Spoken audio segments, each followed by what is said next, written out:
베드로가 설교했고 그 설교를 들은 사람들의 반응과 성령의 역사에 대해서 말씀하고 있습니다. 3,000명이나 되는 많은 사람들이 회개하고 세례받고 죄사함을 받고 성령의 선물을 받게 되었습니다. 놀라운 일이 벌어졌습니다.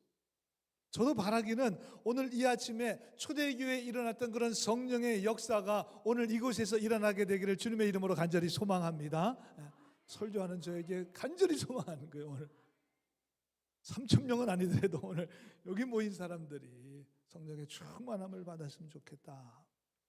오늘 본문 37절에 보니까 그들이 이 말을 듣고 마음에 찔려 그랬습니다.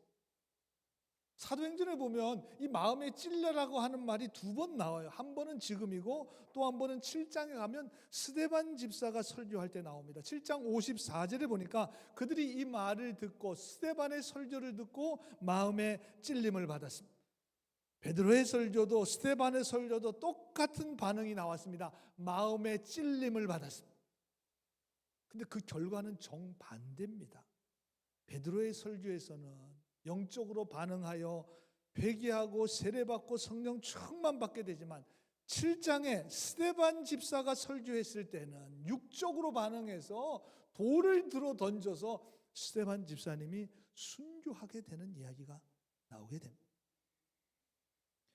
베드로의 설교가 스데반의 설교보다 더 좋아서 그랬을까요? 스데반은 집사님이라 그랬을까요? 아닙니다. 스데반도 사실 그 당시에 집사님이라 했지만 거의 사도의 반열에 있는 사람입니다. 어떻게 반응하느냐가 이렇게 중요합니다. 예수님의 비유 말씀 중에 우리가 잘 아는 씨 뿌리는 자의 비유 말씀이 있습니다. 말씀의 씨앗이 여기저기 떨어지는데 길가와 같은 마음, 돌짝밭과 같은 마음, 가시덤불과 같은 마음에 말씀이 떨어지면 아무 열매가 없어요. 그런데 옥토와 같은 마음에 하나님의 말씀의 씨가 떨어지면 30배, 60배, 100배의 결실을 맺게 한다는 것입니다. 말씀이라는 씨가 문제가 아니라 마음밭의 상태가 훨씬 더 중요하다는 것입니다. 그래서 어떤 성경학자는 저 비유를 씨 뿌리는 자가 아니라 4가지 마음밭의 비유다 하는데 맞습니다. 4가지 마음밭에 대한 비유를 해주셨습니다. 그렇기 때문에 우리 그리스도인들은 늘 자신의 마음과 심령을 잘 살펴야 됩니다. 좋은 마음의 상태를 유지하는 것이 굉장히 중요하고 저는 이 말씀 굉장히 좋아하고 그리고 큰 위로를 받습니다. 교인들이 은혜를 못 받는 것은 제 설교가 시시해서가 아니라 여러분들의 마음 때문에. 아멘입니까? 저한테 책임이 있다는 건가요? 제가 책임져야 돼요 다? 저는 책임 없어요. 여러분도 책임이잖아요. 오늘 하나님 말씀하시잖아요. 씨 뿌리는 자도 마음밭이 중요하다. 똑같은 설교했는데 베드로가 설교할 때는 3,000명, 스데반이 설교할 때는 돌을 들었습니다. 여러분 그런데 목사는 그런 욕심이 있어요. 이건 내려놔야 되는데 잘 안 돼요. 오늘 내가 설교 잘해서 교인들 마음을 뒤집어 놔야지 하는 매주 그런 욕심이 매주. 오늘 설교 정말 홈런 쳐가지고 우리 교회 부흥시켜야지 그런 욕심이 있습니다. 근데 그게 잘 안 돼요. 목회하면서 절실히 깨닫는 것인데 그래서 여러분 더 잘하려고 하면 더 안 돼요. 더 죽을 씁니다. 아주 그냥 더 버벅거려요. 그래서 제가 여러분들 책임이라 그러는 거예요. 저를 좀 자유하게 해주세요. 오늘도 성령께서 도와주신다는 그런 마음과 믿음을 가지고 여러분 앞에 섰습니다. 성령께서 저도 붙들어 주셔야 되지만 설교를 듣는 여러분의 마음과 심령도 성령께서 붙들어 주셔서 정말 말씀으로 새롭게 되게 하시고 성령 충만한 역사가 오늘 예배하는 여러분들 모두들 가운데 임하시게 되기를 주님의 이름으로 간절히 축원합니다. 우리 옆 사람 이렇게 인사하겠습니다. 은혜 못 받은 건 제 책임입니다. 엉뚱그레 말씀하지 마시고 정확히 말씀하세요. 은혜 못 받는 건 제 책임입니다. 제 책임입니다. 저도 책임 있어요. 저도 제 책임입니다. 제 책임이에요. 여러분 그런 마음으로 우리가 예배하면 다 은혜 받아요. 저도 은혜 받고 여러분도 은혜 받고. 37절 말씀 오늘 은혜 받는 첫 시작이 어떻게 됐냐 하는 걸 우리가 오늘 좀 살펴봐야 되지 않겠습니까? 마음에 찔려라고 하는 마음. 근데 마음에 찔려의 원어의 뜻은 뭐냐면 말발굽에 의해서 땅이 움푹 파이는 거예요. 여러분, 말이 얼마나 힘차게 뛰는지 땅이 막 파이잖아요. 그게 마음이 찔리는 거예요. 그리고 기절시키다, 실신시키다는 뜻도 있어요. 하나님의 말씀이 얼마나 강력한지 내 마음이 막 파이는 거예요. 내 마음이 막 뒤집어지는 겁니다. 그리고 어떨 때는 정말 실신시켜요. 기절합니다. 나를 주체할 수 없을 정도로 하나님의 말씀이 강력하게 내 마음과 심령 가운데 부딪혀 오는 거예요. 그래서 영어 번역을 보면 더 잘 알 수 있습니다. NIV 영어 성경에 보니까 they were cut to the heart. 마음을 여러분 컷이라는 칼로 베는 거 아닙니까? 여러분의 마음과 심령을 칼로 그냥 잘라버린다는 거예요. NIV 영어는. NASB 성경에 보니까 they were pierced to the heart. 여러분, pierced라는 건 꿰뚫는 겁니다. 여러분의 마음과 심장을 말씀이 꿰뚫는다는 거예요. 뚫어버린다는 것입니다. 메시지 성경에는 cut to the quick이라는 단어를 썼는데, quick이라는 뭐 우리가 빠른 뭐 그런데 명사로 더 quick으로 쓰니까 저게 무슨 뜻인가 저도 찾아봤더니 가장 아픈 곳이에요. 급소죠. 급소. 여러분, 그 급소를 잘라버린다는 거예요. 급소를 칼로 베어버린다는 것입니다. 가장 아픈 곳을. 여러분, 그게 마음에 찔려라는 뜻이에요. 여러분, 이 뜻을 오늘 분명히 아셔야 됩니다. 마음에 찔림을 받는다는 게 도대체 뭔지. 히브리서 4장 12절에 하나님의 말씀은 살아있고 활력이 있어 좌우에 어떤 날성검보다도 예리하여 혼과 영과 및 관절과 골수를 찔러. 저게 찌르는 거예요. 저게 마음의 찔림을 받는 거예요. 여러분의 혼과 영과 관절과 골수를 찌르는 거예요. 여러분, 말씀을 듣다가 하나님 말씀을 묵상하다가 여러분 마음의 찔림을 받는 것은 지극히 정상적인 반응입니다. 사실 마음의 찔림을 받아야 내가 변화될 수 있습니다. 우리가 그냥 변화됩니까? 마음이 새롭게 올해 우리가 리뉴 다시 새롭게 되기 원합니다. 그냥 몇 마디 말했다고 우리가 그냥 확 변화됩니까? 그렇지 않아요. 변화되는 건 그렇게 쉬운 일이 아닙니다. 그래서 마음의 찔림을 받아야 된다는 것입니다. 마음의 찔림을 받아야. 그런데 문제는 많은 그리스도인들이 말씀을 통해서 마음의 찔림을 받지 못합니다. 여러분, 그것은 왜 그러냐면 내 마음이 그만큼 강팍해져 있다는 증거요, 내 심령이 완악해져 있다는 증거입니다. 여러 가지 이유로 우리의 심령이 굳어져 있어요. 여러분, 태권도 선수들이 무슨 이게 격파 같은 거 하잖아요. 맨손으로 막 벽돌도 하고 뭐 다 깨트립니다. 그래서 그 사람들의 손을 보면, 운동한 사람들의 손을 보면 그 굳은 살이 베겨져 있어요. 그 굳은 살에는 신경이 별로 없어가지고 꼬집고 때리고 막 바늘로 찔러도 아프지 않아요. 왜? 굳어있기 때문에.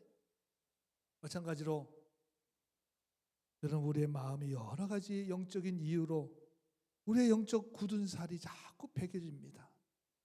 심하게는 그게 막 굳어버려요, 어떨 때는. 그래서 아무리 하나님의 말씀을 들어도 뭐 찔림이 없어요. 뭐 또 그 말씀이네. 마음에 찔림이 바늘을 찔러도 안 아파요. 별로 안 아파요. 찔러도 들어가지도 않습니다. 심령이 길가와 같이 딱딱하게 굳어져 있습니다. 저는 오늘 여러분들이 어떤 마음과 심령을 가지고 오늘 예배에 나오셨는지는 누구도 몰라요. 저도 모르고 여러분도 모릅니다.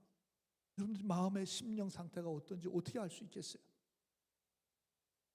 그러나 오늘 예배하면서 우리가 간절히 한 마음으로 바라기는 성령의 역사하심으로 내 뜻과 내 생각을 내려놓게 하시고, 버릴 것은 버리게 하시고, 깨어져야 될 것은 깨어지게 하시고, 갈아엎어야 될 것이면 정말 과감하게 좀 갈아엎어야 되지 않겠습니까?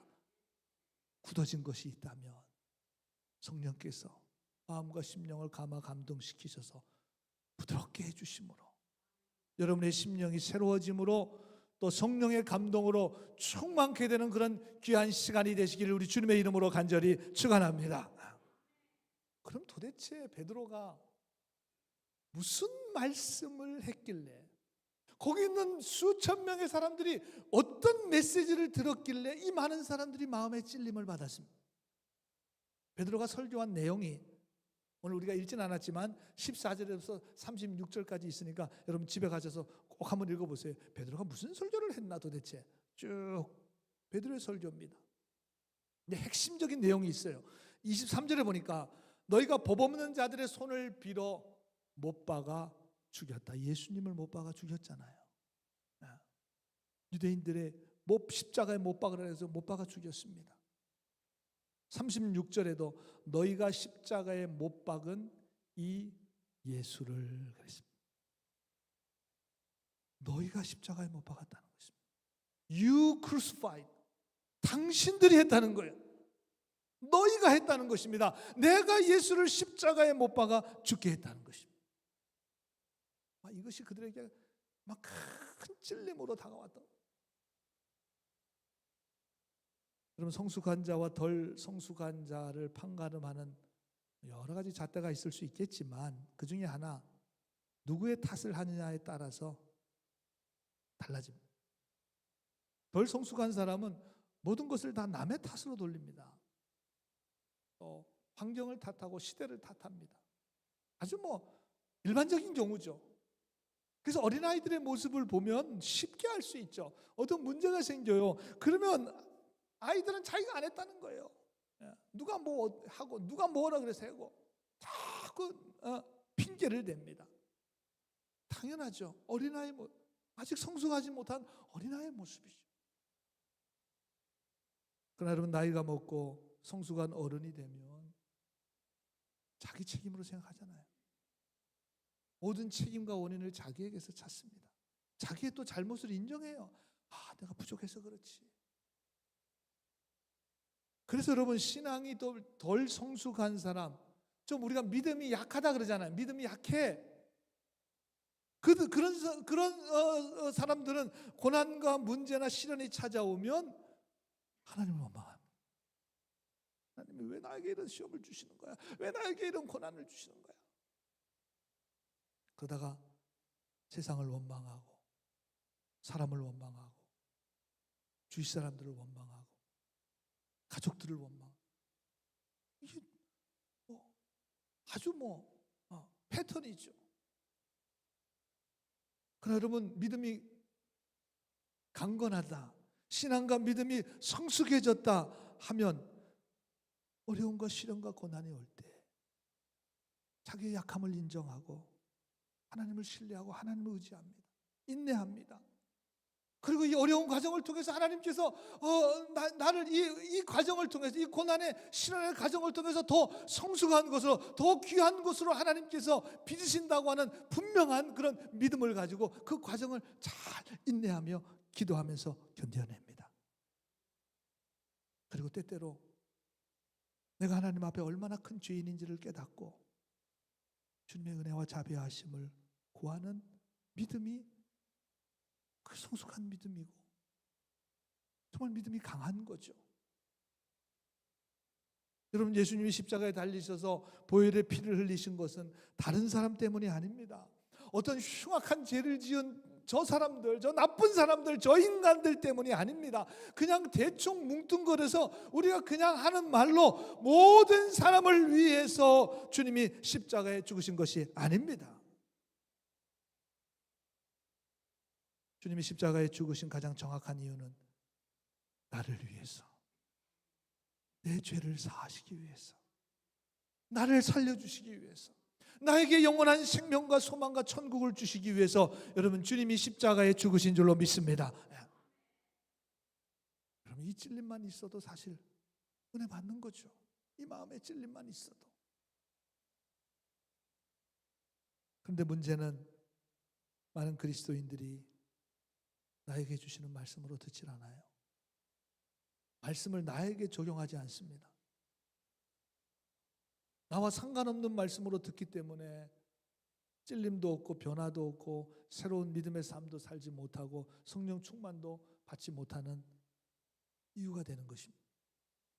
오늘 많은 그리스도인들이 매일 조용한 경건의 시간을 갖습니다. 우리가 그것을 QT라 그러는데 quiet time이죠. quiet time. 여러분, 이 QT의 가장 중요한 유익은 나에게 주시는 하나님의 말씀으로 받는다는 거예요. 그래서 여러분 매일 큐티 하시잖아요. 생명의 삶으로 하기도 하고 그냥 성경을 일독하면서 그날 나에게 주시는 말씀으로 받기도 하고 하여튼 어떤 모양으로든지 많은 그리스도인들이 경건의 시간 큐티를 합니다. 오늘 나에게 하나님께서 어떤 말씀을 주실까? 그것이 기대가 되고 사모하게 되고 그것이 나에게 주시는 하나님의 말씀이기 때문에 순종하게 되고, 여러분 그게 나에게 적용이 되기 때문에 그게 매일 큐티가 가능한 거예요. 우리가 다른 사람에게 적용하려고 그러면 그걸 어떻게 매일 해요? 그거를 다른 사람에게 매일 적용하면 못하죠.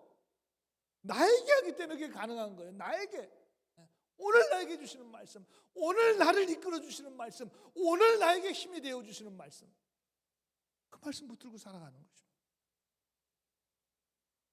여러분 오늘 이 주일 말씀은 다른 사람이 아닙니다.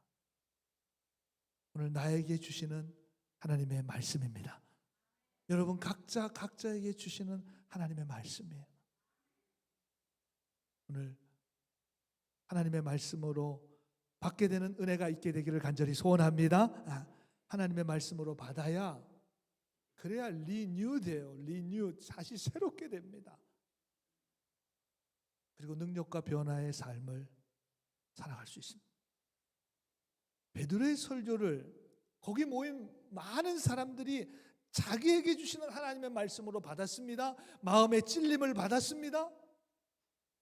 38절에 보니까 마음의 찔림을 받고 나서 가장 먼저 일어나는 현상이 하나 있는데 38절에 보니까 너희가 회개하여 그랬습니다. 가장 중요한 현상이죠. 여러분 마음의 찔림을 받게 되면 회개라는 걸 하게 돼요. 여러분 회개라는 말은 사실은 세상에서 쓰는 용어는 아니에요. 여러분 세상에서 살면서 회개라는 말 듣고 여러분 말합니까? 없어요. 세상에서는 회개라는 말을 거의 사용하지 않습니다. 교회에서만 사용. 교회에서 사실 그동안에 많이 사용했는데 지금은 회개라는 말이 점점 줄어갑니다. 실제로 그렇습니다. 죄에 대한 설교를 교인들이 듣기 싫어하니까, 교인들이 듣기 싫어하는 설교를 목사가 뭐하러 하겠어요? 그러니까 점점 줄어가는. 그래서 많은 경우, 그런데 유튜브 어떤 설교든지 한번 들어보세요. 회개나 죄에 대해서 설교하는 설교 쉽지 않아요. 듣기 쉽지 않습니다. 회개, 나랑 상관없는 거라고 자꾸 생각해요. 무슨 죄를 그렇게 많이 지었다고 맨날 회개하라고 하나, 그런 생각하시는 분들도 계세요. 그러나 여러분 회개 없는 기독교, 회개 없는 믿음, 이것도 상상이 될까? 엔진 없는 자동차, 안고 없는 찐빵, 불 꺼진 연탄, 이거 비슷해. 회개 없는 기독교, 아무런 회개가 없어요. 찔림이 없는 신앙생활, 이게 과연 가능할까? 예수님도 공생의 첫 말씀이 마태복음 4장 17절에 예수께서 비로소 전파하여 이르시되 회개해라. 예수님의 첫 번째 말씀이 회개하라는 말씀이었고, 오늘 이 사도행전의 베드로의 첫 번째 말씀 역시 오늘 38절에 그들의 마음에 찔림을 받으니까 너희가 각각 회개해야 된다. 각각 회개해야 된다. 그렇기 때문에 여러분 회개 없는 기독교는 기독교가 아닙니다. 변화와 성령 충만의 역사가 내 삶 속에서 일어나지 않는 가장 근본적인 이유는 회개하지 않기 때문에, 회개가 없어요. 우리 회개라는 말을 잘 이해해야 합니다. 회개라는 말은 히라보로 메타노이아라고 하는 말인데 그 말의 의미는 가던 길에서 완전히 유턴하는 거예요. 완전히 유턴하는, 돌아서는 거죠. 회개하면서 그냥 제 갈 길 가는 게 아니에요. 회개라는 말 자체가 메타노이아라고 말 자체가 돌아서는 것이고, 여러분 가치관이라는 게 있습니다. 밸류 시스템이에요. 여러분 지금까지 살아오면서 인생에 가치관이 다 있잖아요. 그래서 어떤 걸 판단합니다. 그래서 비싸도 사요. 왜? 가치가 그만한 가치가 있기 때문에 내가 비싸도 사는 거예요. 싸다고 삽니까? 싸다고 해서 가치가 없으면 안 사요. 왜? 내 가치가 있으니까. 내가 어떤 것에 가치를 두느냐에 따라 달라져요. 다릅니다. 사람마다 다 가치가 달라요. 인생에 살아온 모든 스토리가 다르기 때문에 그 가치관이 다르다 그 말이에요. 그런데 우리가 하나님 앞에 회개하게 되면 세상의 모든 가치를 두고 살았던 인생이 예수 그리스도께 내 인생의 모든 가치를 두는 삶으로 바뀌는 거예요. 돌아서는 거예요. 유턴하는 것입니다. 그전에는 이게 나에게 유익이 되는가, 내가 좋아하는가, 이거 내가 하면 뭐가 좀 기쁜가, 거기에 초점을 맞췄어요. 거기에 가치관을 가지고 살았어요. 근데 마음의 찔림을 받고 하나님 앞에 회개하고 나서는 이것이 하나님께 영광이 되느냐 안 되는가로 내 가치와 모든 판단의 기준이 바뀌는 것입니다. 이게 회개. 이게 회개. 우리가 하는 회개 하나님이 다 아십니다. 진짜 회개했는지 아니면 가짜로 그냥 입술만 한 회개인지 하나님도 아시지만 나도 알아요. 나도 알아요. 이게 형식적인 회개인지 정말 진심으로 한 회개인지. 왜냐하면 형식적이고 입술로만 습관적인 회개는 아무런 역사가 일어나지 않습니다. 아니 당연하겠죠. 거짓 회개에 무슨 성령의 기름 부으심이 거기에 임할 수가 있겠습니까? 아무것도 아니에요. 그러니까 회개는 했는데 아무런 역사가 일어나지 않습니다. 그냥 내가 아는 거예요. 모르지 않아요. 그러나 진심으로 참되게 회개하면 내 인생이 유턴해요. 아는 거죠. 내 밸류 시스템, 내 가치관이 변해요. 이제 이런 가치 두면 안 되지. 그렇지. 나는 하나님 나라의 기준과 그 가치를 두고 살아야지. 그 가치관이 변하는 것입니다. 그래서 회개를 통해서 강력한 하나님의 역사가 일어나는 것입니다. 이건 진짜 회개를 통해서 일어나는 거예요. 오늘 초대교회는 진짜 회개가 일어났습니다. 여러분 구약의 예레미야 7장 16절에 보시면 예레미야에게 하나님께서 이렇게 말씀하세요. 너는 이 백성을 위하여 기도하지 말라. 그들을 위하여 부르짖어 구하지 말라. 내게 간구하지 말라. 내가 내게서 듣지 아니하리라. 여러분 성경은 어디 펴도 다 기도하라 그러고 간구하라고 그러고 하나님 앞에 부르짖으라 그러는데 저 말씀 예레미야 7장 16절은 기도하지도 말고 간구하지도 말고 부르짖어 구하지도 말래요.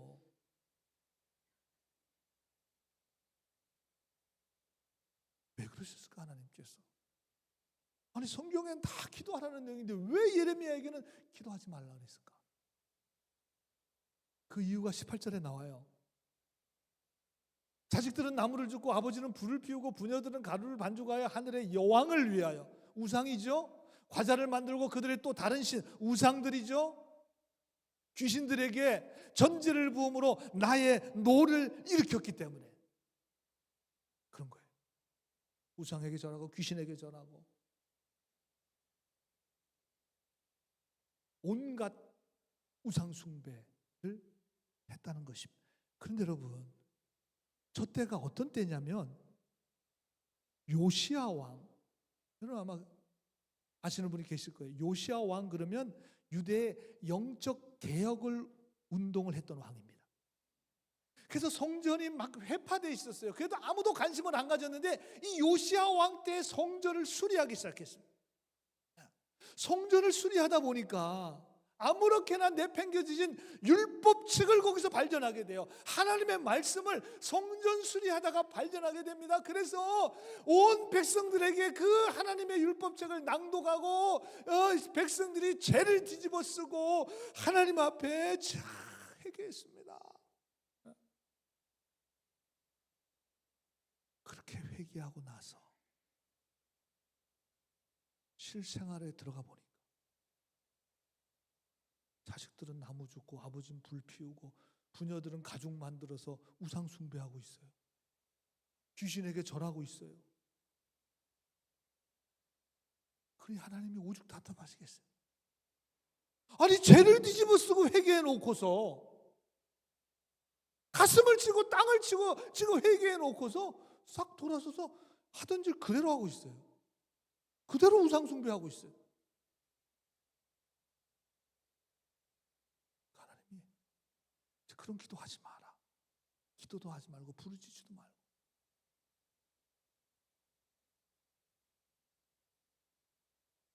이게 2600년 전에 유다의 현실이었습니다. 그래서 결국 망하잖아요. 바벨론에서 우리가 잘 아는 대로. 회개는 했는데 율법의 말씀을 듣고 죄를 뒤집어 써가면서까지 회개의 모양은 있었는데 삶에 아무런 조금도 변화가 없어요.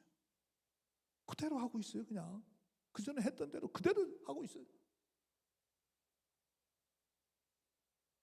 여러분 이게 2600년 전의 유다의 모습인데 오늘 우리와 비슷하지 않습니까? 오늘 이 시대에 믿음의 삶을 살아간다고 하는 우리들의 모습과 이게 아니라고 하고 싶은데 아닙니다. 그건 아니죠. 그건 아니죠. 라고 말하고는 싶지만 잘 안 돼. 모습이 우리 안에도 있거든요. 내 안에도 있거든요. 많거든요. 회개는 하는데 회개의 열매가 없고 변화가 없고 다시 새롭게 되는 것이 아무것도 똑같아요.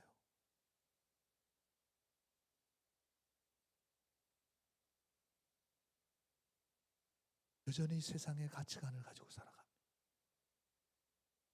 여러분 이런 회개는 안 된다고 이미 2600년 전에 말씀하셨어요.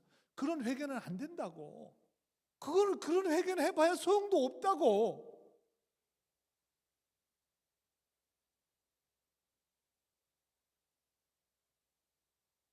여러분 우리가 초대교회로 돌아가자는 것은 그런 거짓 회개를 벗어버리고 오늘 초대교회에 이런 강력한 성령의 역사가 있었던 참된 회개로 돌아가야 한다는 것입니다. 이것이 우리가 초대교회로 돌아가야 될 이유죠. 여러분 진심으로 회개하고 세례받고 제사함을 받게 되면 진심입니다. 그러면 38절에 보니까 그리하면 성령을 선물로 받으리니 그랬습니다. 진심으로 회개하는 자에게 성령의 충만함이 임한다는 것입니다. 성령의 능력이 임한다는 것입니다. 그리고 성령의 열매를 맺으며 살아갈 수 있도록 하나님이 힘을 주시겠다는 것입니다. 물론 우린 연약해요. 또 반복해서 죄 지을 수도 있어요. 물론 그럴 수 있어요. 그러나 분명한 것은 진심으로 회개하면 성령께서 힘을 주셔서 그 죄와 싸우게 하시고 그 죄를 이기게 하시고 승리하며 살아갈 수 있도록 하나님께서 인도해 주신다는 것입니다. 41절에 이날의 신도의 수가 3,000이나 더하더라 그랬습니다. 그럼 지금도 3,000명은 적은 숫자가 아닌데 그럼 2000년 전에 3,000명이라는 숫자는 어마어마한 숫자입니다. 정확하게 그냥 많았더라가 아니라 3,000이나 더하더라고 표현한 것을 보아서 분명하게 놀라운 성령의 능력과 역사와 열매가 분명하게 있었다는 사실을 강조해 주고 있습니다. 진심으로 회개했고 마음의 찔림을 받아 회개했고 그리고 그 진심 어린 회개를 통해서 성령이 역사하셨고 그래서 많은 사람들이 하나님께로 돌아오는 하나님의 역사가 분명히 그곳에 있었다는 것입니다. 저는 이 말씀이 사도행전의 말씀으로 끝나는 말씀이 아니라 영적 원리는 동일합니다. 여러분 2000년 전이나 3000년 전이나 지금이나 동일해요. 그러니까 우리가 이게 하나님의 말씀이죠. 시대마다 다르다면 뭐하러 우리가 성경을 읽겠습니까? 동일합니다. 오늘 우리도 오늘 예배하는 가운데 마음을 찌르며 받고 회개할 때 성령의 충만한 역사가 여러분 심령 가운데 부어질 줄로 믿습니다. 여러분 성령의 충만함으로 여러분의 삶과 가정과 우리 교회 위에 하나님의 놀라운 역사들이 올 한 해도 일어나게 되기를 우리 주님의 이름으로 간절히 축원합니다. 축원합니다. 기도하겠습니다.